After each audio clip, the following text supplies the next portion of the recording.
What if the worst day of your life was actually the beginning of God's greatest plan for you? 17 years old, thrown into a pit by his own brothers, sold into slavery. But Joseph never stopped believing. This is his story. Jacob loved Joseph more than all his sons.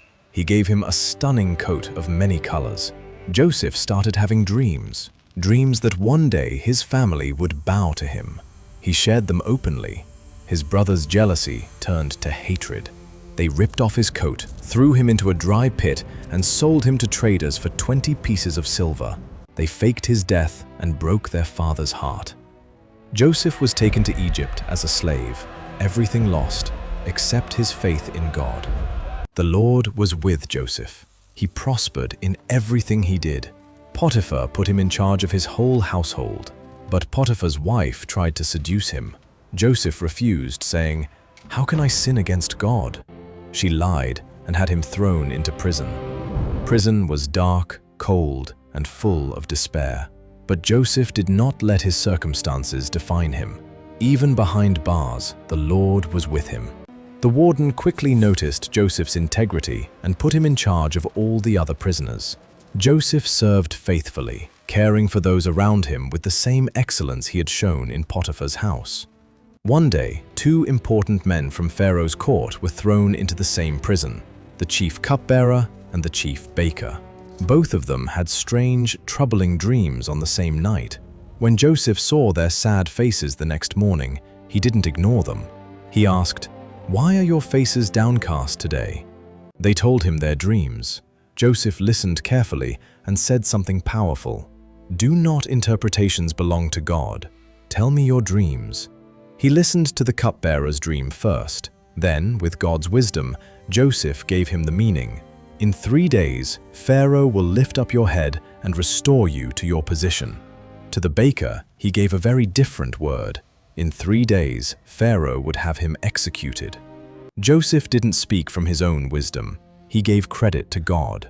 Everything happened exactly as he had said. 3 days later, on Pharaoh's birthday, the cupbearer was restored, and the baker was hanged.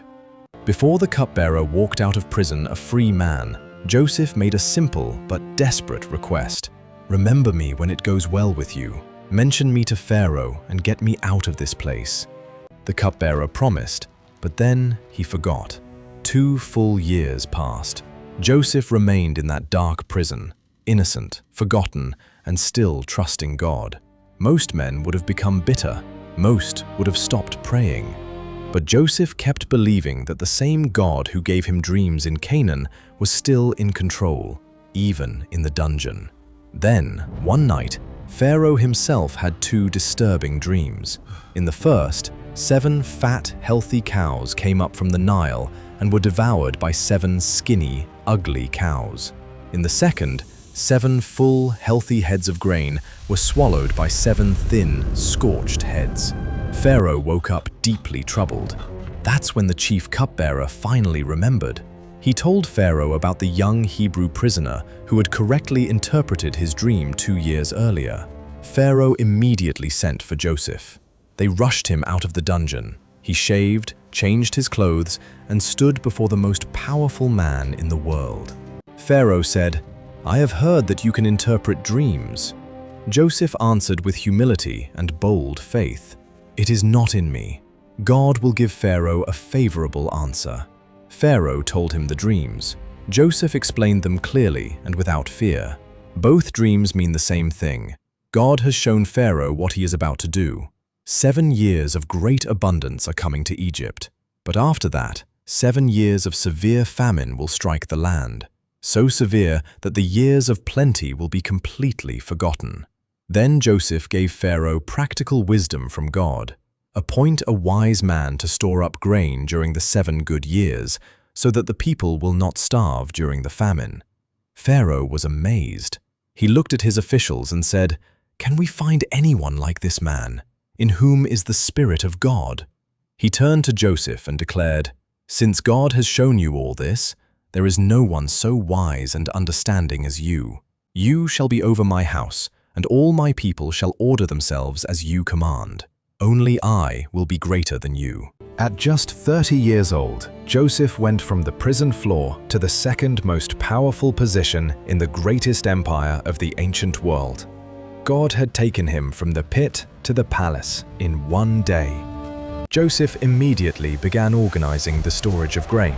During the 7 years of plenty, they collected so much grain it was beyond measuring. When the 7 years of famine began, it spread across the whole region, just as God had said. People from many nations came to Egypt to buy grain from Joseph. Back in Canaan, Jacob heard there was grain in Egypt and sent 10 of his sons to buy food. They arrived and bowed down before the powerful Egyptian ruler, exactly as Joseph had dreamed years earlier. They did not recognize their own brother. Joseph recognized them immediately.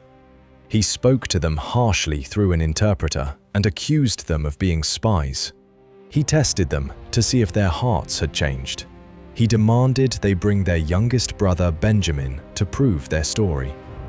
When they returned with Benjamin, Joseph arranged a feast for them. He gave Benjamin 5 times more food than the others. Then he secretly placed his own silver cup in Benjamin's sack. As the brothers left, Joseph's steward caught up with them and accused them of stealing the cup. They were brought back in fear. When the cup was found in Benjamin's sack, they tore their clothes in despair. Judah stepped forward and offered to stay as a slave in Benjamin's place so their father would not be broken-hearted again. That was the moment Joseph could no longer control himself. He sent all the Egyptians out of the room and wept so loudly that the entire palace heard him. Then he revealed the truth. "I am Joseph, your brother whom you sold into Egypt." His brothers were terrified and speechless. But Joseph said with tears streaming down his face, "Do not be afraid. You meant evil against me, but God meant it for good, to bring it about that many people should be kept alive as they are today. So do not fear. I will provide for you and your little ones." He embraced each of his brothers and wept with them. Then Joseph sent word to his father Jacob, "Your son Joseph is still alive. Come to Egypt." When Jacob heard the news, his spirit revived. He said, "It is enough. My son is still alive. I will go and see him before I die." Joseph arranged for wagons and provisions. He gave his family the best land in Egypt, the land of Goshen, and took care of them through the entire famine. The boy who was thrown into a pit had become the man who saved his family and preserved an entire nation. Joseph's story proves one powerful truth. No matter how deep the pit, God is still writing your story. Stay faithful. Keep believing. What others meant for evil, God can turn for your good. If this strengthened your faith, hit like and subscribe for more powerful Bible stories. Thank you for watching. God bless you.